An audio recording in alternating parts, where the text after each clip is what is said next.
మా నాన్నకి నా మీద కంప్లైంట్ ఇచ్చావా? నేనేదో తప్పు చేసినట్టు చిన్న పిల్లల నా మీద చాడీలు చెప్పావా?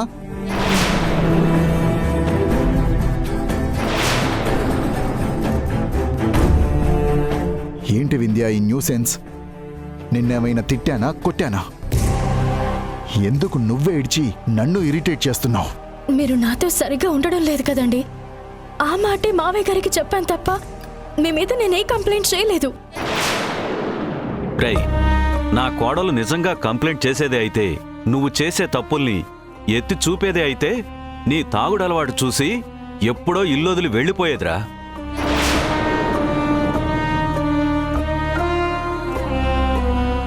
కాని ఓపిగ్గా నువ్వు మారతావన్న ఆశతో ఎదురు చూసింది.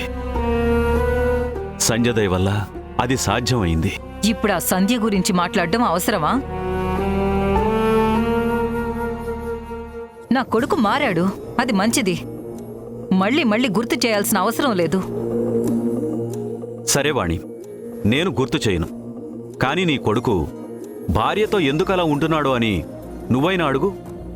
ఎవరడిగినా ఎంత ఏడ్చినా నేను చెప్పేది ఒక్కటే, నాకొక క్లారిటీ వచ్చే వరకు నేనేం మాట్లాడను.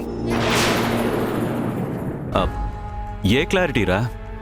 దేని గురించి చెప్తున్నావు? అరే ఏమండి రాజేష్, ఇదే మావయ్య జరుగుతుంది. ఏదే సరిగ్గా చెప్పడం లేదు. చూడు వింధ్య, మీ మధ్య ఏం జరుగుతుందో మాకు తెలీదు. మూడో వ్యక్తిగా మేం మాట్లాడకూడదు. ఏ సమస్య వచ్చినా మా వరకు రాకుండా సామరస్యంగా భార్యాభర్తలే పరిష్కరించుకోవాలి. ఆయన ఏం మాట్లాడకుండా నేనేం పరిష్కరించాలత్తయ్యా? రాజేష్ ఇలా ఎప్పుడూ లేడు. వాడిలో మార్పు వచ్చింది అంటే దానికి కారణం నువ్వే అని ఖచ్చితంగా చెప్పగలను. తెలుసో తెలీకో నీ వల్ల ఏదో పొరపాటు జరిగింది. అదేంటో నీకు నువ్వే కనిపెట్టి ఆ తర్వాత వాడితో మాట్లాడు.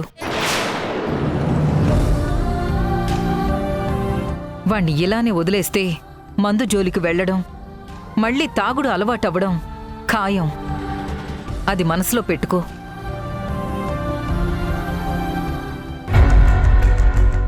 మీరు కూడా రండి. కోడలంటే ఎంత అభిమానం ఉన్నా అన్ని విషయాల్లో సపోర్ట్ చేస్తే సరిపోదు.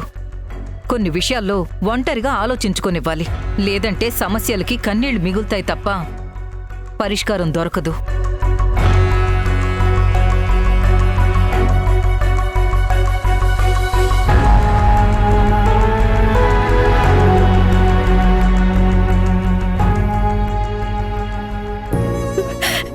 నాదే తప్పన్నట్టు అత్తయ్య కూడా మాట్లాడుతున్నారు. అసలు నా చుట్టూ ఏం జరుగుతుంది నాకేం అర్థం కావడం లేదు. కష్టం చెప్పుకోవడానికి సంధ్యతో మాట్లాడే అవకాశం కూడా లేదు.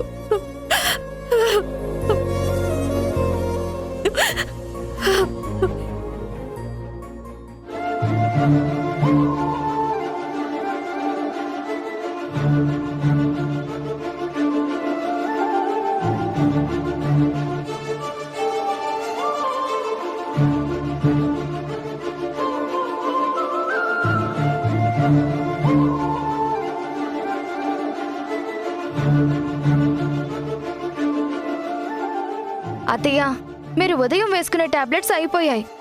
నాకు ఒక్క మాట చెప్తే నేను తీసుకొచ్చేదాన్ని కదా. నేను కావాలనే చెప్పలేదు సంధ్య.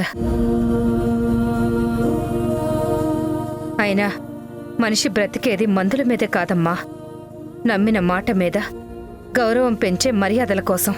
అత్తయ్య, మీరు చెప్పినట్టే వింటున్నాను కదా. అయినా ఎందుకత్తయ్య ఇంత కోపంగా మాట్లాడుతున్నారు? చేసిన తప్పుకి అనుభవిస్తున్న శిక్ష చాలా అత్తయ్య. ఎందుకు మించి నన్ను బాధ పెట్టకండి.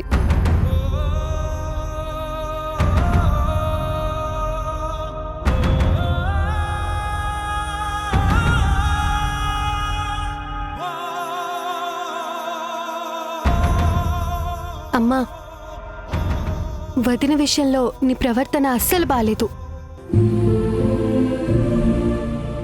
నీకిచ్చిన మాట కోసం బెస్ట్ ఫ్రెండ్కి వాళ్ళ పాపకి దూరంగానే ఉంటుంది. ఫోన్ చేసినా సరే మాట్లాడకుండా కట్ చేస్తోంది. మళ్ళీ కాల్ చేయకుండా స్విచ్ ఆఫ్ చేసింది. ఇంతకు మించి ఏం చేస్తే నీ కోపం తగ్గుతుందమ్మా? సంధ్య నీకు వదినే, కానీ నాకు కూతురుతో సమానం. నీ విషయంలో ఎలా ఆలోచిస్తున్నానో సంధ్య విషయంలో కూడా అంతే జాగ్రత్త తీసుకుంటున్నాను. నా మాటలు, కోపం సంధ్యని బాధ పెడుతున్నాయని నాకు తెలుసు. కానీ ఈ బాధ, ఈ కన్నీళ్లు అన్నీ తనలో మార్పు కోసమేనని మీకు తెలియటం లేదు. నిన్న రాత్రి రాజేష్ వచ్చాడని ఆ పక్కింటి శాంతి మన ఇంటికొచ్చి నోటికొచ్చినట్టు మాట్లాడి వెళ్ళింది. వాటిలో నిజం లేదని తెలిసినా మాట్లాడే అవకాశం మనమే ఇచ్చాం కదా. మన పరిస్థితి బాగున్నప్పుడు తల దించుకుని బ్రతకాలి, కాని తల వంపులు తెచ్చేలా ప్రవర్తించకూడదు. సమస్యని తెలిసినప్పుడు పరిష్కారం కోసం వెతకాలే తప్ప దాన్ని పెద్దది చేసుకోకూడదు. వదిన ఇక నుండి జాగ్రత్తగానే ఉంటుందమ్మా. నాకు ఆ నమ్మకం ఉంది. నువ్వు కూడా నమ్మమ్మా. వదినతోటి నువ్వు నార్మల్గా మాట్లాడమ్మా, ప్లీజ్.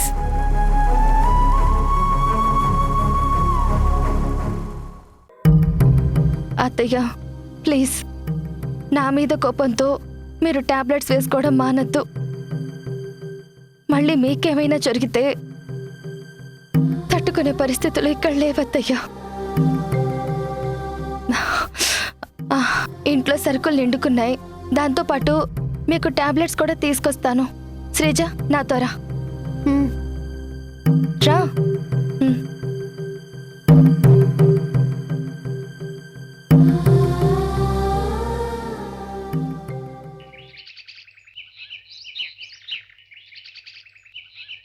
రోజంతా ఇంట్లోనే ఉంటే బోరింగ్గా ఉంటుందని నువ్వు కూడా బయటికి వచ్చేలా చేశాను. అమ్మ వద్దని చెప్తుందనుకున్నాను, కానీ ఏం మాట్లాడలేదు. అత్తయ్య కోపం నా మీద కాదు శ్రీజ. నా గురించి నలుగురు ఏం మాట్లాడుకుంటారో, ఆ మాటలు విని ఎక్కడ బాధపడాలో అని. సంధ్య గారు, సంధ్య గారు, మీతో చాలా ఇంపార్టెంట్ విషయం మాట్లాడాలి. ఇంటికి వస్తే మాట్లాడడం కుదరడం లేదు. దయచేసి ఇప్పుడైనా నాకు అవకాశం ఇవ్వండి. రాజేష్ గారు, మీతో మాట్లాడడం మా ఇంట్లో వాళ్ళకి ఇష్టం లేదు. దయచేసి అర్థం చేసుకోండి. అర్థమైందండి. ఇక్కడ మీరు శ్రీజ తప్ప ఎవరు లేరు కదండి. ఏం లేదు వదినా, బోరు కొడుతుంటేను వెదర్ బాగుంది కదా అని ఇలా బయటకొచ్చాను.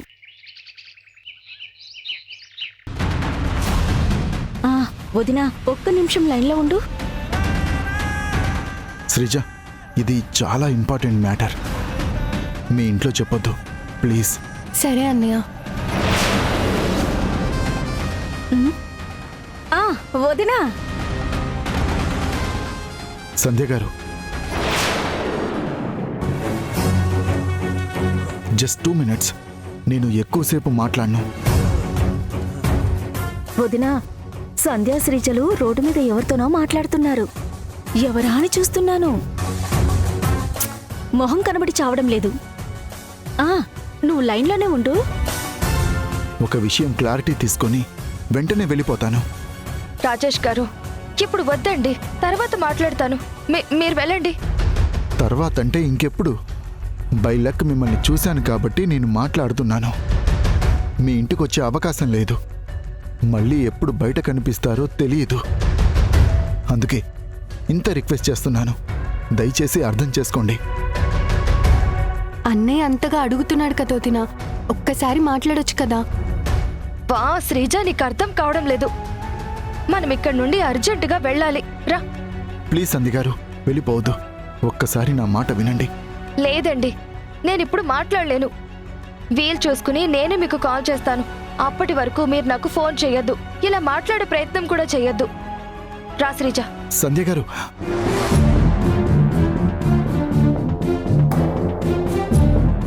ఏమైంది వదినా నీకు? ఎందుకంత కంగారు? అటు చూడు. ఓ అలాగే వదినా. ఓ, అందుక ఇంత కంగారు పడుతున్నావు? అటు చూడొద్దు, పద. అవునవును.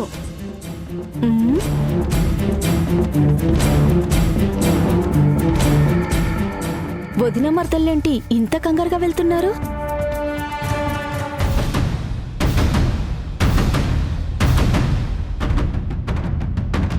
అమ్మో అమ్మో వదినా, ఈ సంధ్య మామూలుది కాదు.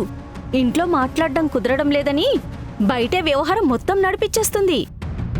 అత్తగారి ముందు మాత్రం పతివ్రతల్లా మనల్ని తిట్టింది. మర్దల్ని తోడుగా తెచ్చుకొని రహస్య మంత్రాలు జరుపుతుంది. ఇది మామూలుది కాదు వదినా. నువ్వక్కడే ఉండు, నీతో ఈ విషయం గురించి నేనే వచ్చి మాట్లాడతాను.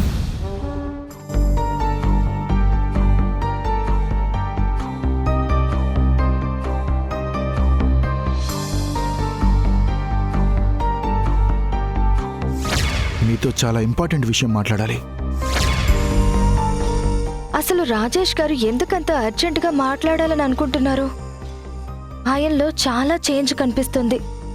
నేనెప్పుడు రాజేష్ గారిని అలా చూడలేదు. చాలా కంగారుగా, టెన్షన్గా ఉన్నారు. ఖచ్చితంగా నాకేదో చెప్పాలని లేదా నన్నేదో అడగాలని ప్రయత్నిస్తున్నారు. కానీ ఏ విషయం గురించి అయ్యుంటుంది? నాకు అర్థం కావడం లేదు.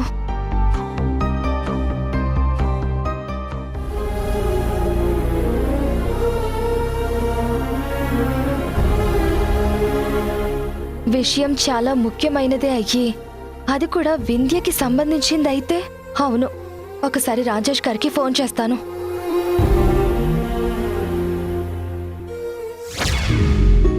ఇంకెప్పుడు వాళ్ళ ఇంటికి వెళ్ళను. అయ్యో, అత్తయ్య గారికి మాట ఇచ్చాను కదా, ఆ మాట దాటి నేను మాట్లాడటం కరెక్ట్ కాదు.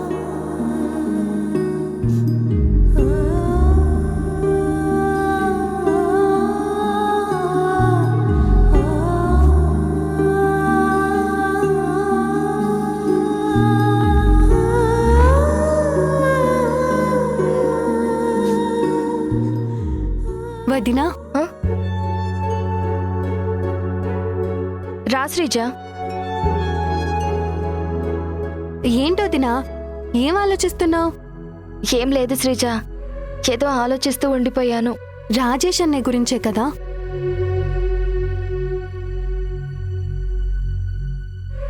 పాపం వదినా, రాజేష్ అన్నయ్య చాలా కంగారుగా ఉన్నాడు. ఒకసారి ఫోన్ చేసి మాట్లాడొదినా, ముఖ్యమైన విషయం అయ్యుంటుంది.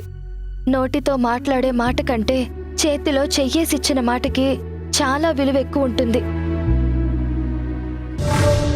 అత్తయ్య గారికి నేనిచ్చిన మాట గురించి నువ్వు మర్చిపోయావా? అబ్బా, ఏంటోదినా నువ్వు? అక్కడి సిచ్యువేషన్ సీరియస్గా ఉన్నట్టుంది. అందుకే కదా రాజేష్ అన్నయ్య నీకు చెప్పడానికి ప్రయత్నిస్తున్నాడు. నువ్వేమో ఇంకా పాతకాలం మనిషిలాగా మాటిచ్చాను, ఒట్టేశాను, గీత దాటను అంటున్నావు. ముందు ఫోన్ చేయొదినా. అలా కాదు శ్రీజ. ఏంటోదినా నువ్వు? ఎందుకు ఇంతలా ఆలోచిస్తున్నావు? రాజేష్ అన్నయ్య అంత కంగారు పడుతున్నాడంటే అది ఖచ్చితంగా వింధ్య వదినకి సంబంధించిన విషయమే అయ్యుంటుంది. నువ్విలా ఆలోచిస్తూ ఉంటే అక్కడ ఆలస్యమై వింధ్య వదినకి ఏదైనా జరగకూడని జరిగితే? శ్రీజ,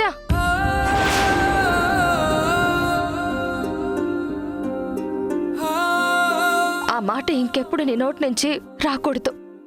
అలా ఏదైనా జరిగితే నా ప్రాణం పోతుంది.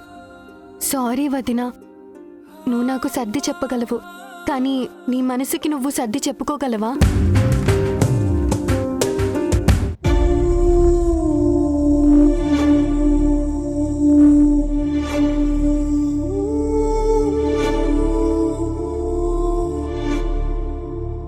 ఏంటి ఈ అమ్మాయి కూరగాయలు సర్దకుండా ఇక్కడే వదిలేసింది?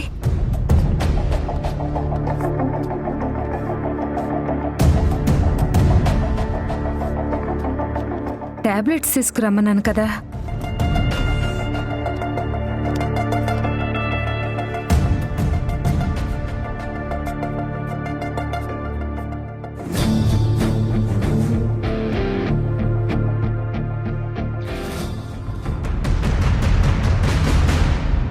ఫోన్ చేయొద్దినా,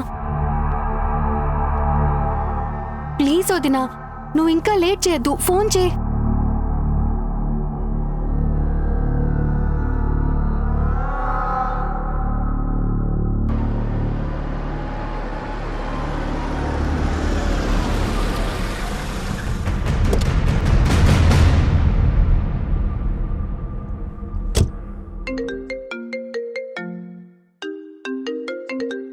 సంధ్య గారు ఫోన్ చేస్తున్నారు.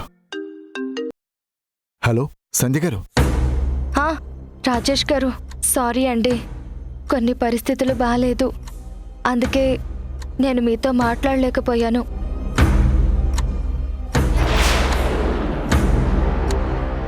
మీరు అర్థం చేసుకుంటారనుకుంటున్నాను. నేను అర్థం చేసుకోగలను సంధ్య గారు. మీరు ఫోన్ చేశారు, చాలా చాలా థ్యాంక్స్ సంధ్య గారు. మీరిప్పుడు ఫోన్ చేయకపోతే నాకు ఆలోచించి తల పగిలిపోయేలా ఉంది. అయ్యయ్యో, అవే మాటలండి. మీరు చాలా కంగారుగా టెన్షన్గా ఉన్నారు. మిమ్మల్ని అలా చూస్తే నాకే భయంగా ఉంది. ఏం జరుగుంటుందో ఏమో అని నేను ఆలోచిస్తూనే ఉన్నాను.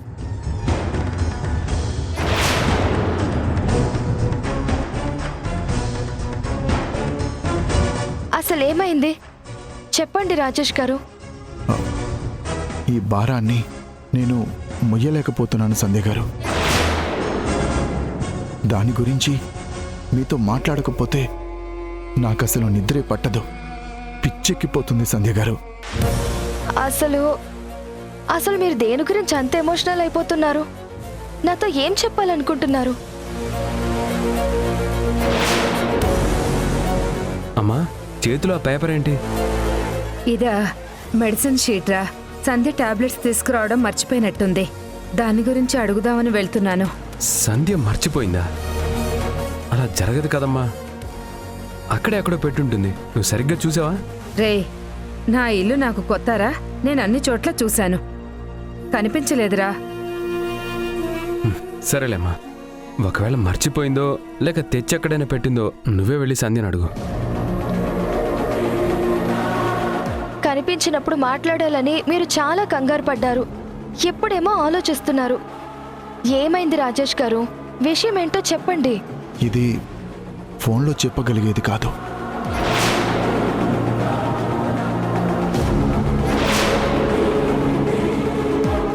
అయినా చెప్పడానికి ప్రయత్నిస్తాను.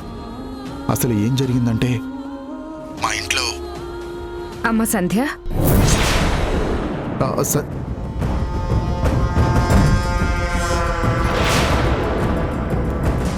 ఏంటి సంధ్య అలా ఉన్నావు? ఏమైంది నీకు? ఆహా, ఏం లేదత్తయ్యా, నేను బాగానే ఉన్నాను. ఫోన్ ఎవరు చేశారమ్మా? అంత సడన్ గా కట్ చేసావెందుకు? ఆ, ఆ ఫోన్ కట్ అయింది అత్తయ్యా, నేనేం కట్ చేయలేదు. అవునా, సరే. ఇంతకీ ఎవరు చేశారు? నువ్వు ఎవరితో మాట్లాడుతున్నావు? అది అత్తయ్య, ఆ ఆ అమ్మ చేసింది. ఓ, మీ అమ్మ చేసిందా? మ్మ్. అది చెప్పడానికి ఎందుకంత ఆలోచిస్తున్నావు? నేను ఆవిడతో మాట్లాడి చాలా రోజులైంది. ఏంటి సంధ్య సడన్గా కాల్ కట్ చేసింది, మళ్ళీ రిటర్న్ కాల్ కూడా చేయలేదు.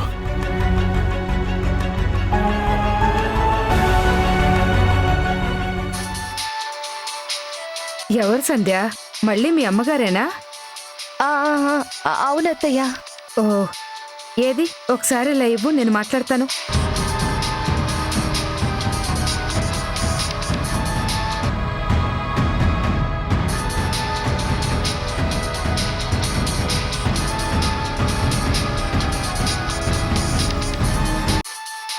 ఏమైంది సంధ్య? ఆహా, ఫోన్ ఇమ్మంటే దాని ముఖం చూస్తున్నావేంటమ్మా? సరే, ముందు ఫోన్ ఎత్తి మాట్లాడు. ఆ.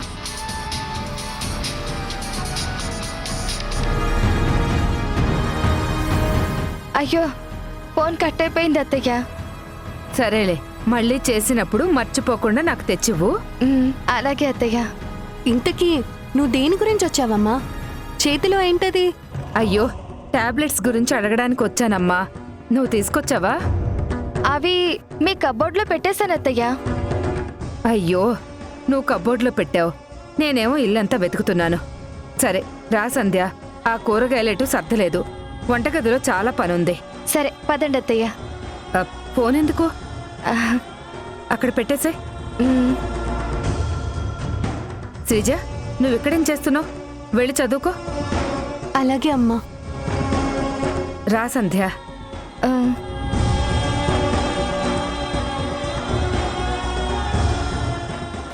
ఇదేంటి సంధ్య ఫోను లిఫ్ట్ చేయట్లేదు. ఏమై ఉంటుంది? తనతో ఎలా మాట్లాడాలి?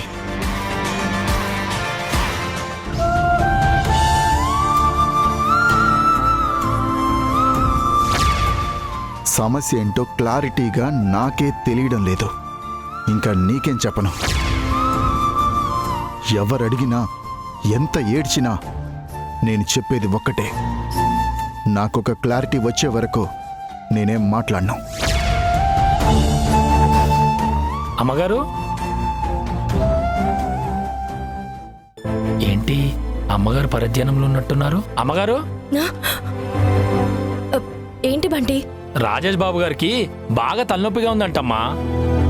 ఆయన వచ్చారా? అవునమ్మగారు, కాఫీ కావాలన్నారు. మీరు పెట్టిస్తారా లేదా మౌనికమ్మ గారిని పెట్టమని అడుగుదామని వచ్చాను. లేదు లేదు, నేనే కాఫీ పెట్టేస్తాను.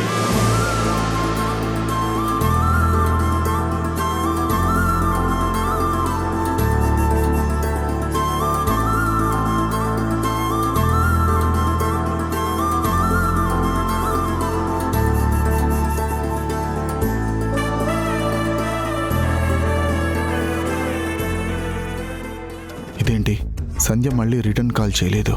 ఏమై ఉంటుంది? నేనే మళ్ళీ చేయనా?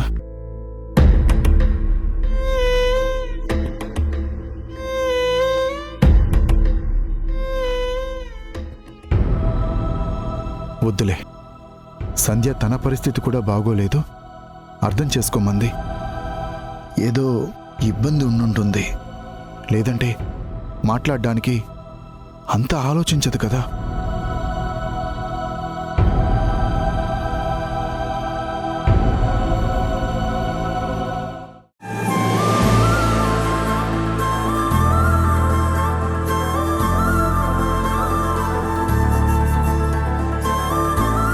ఏమండి, కాఫీ.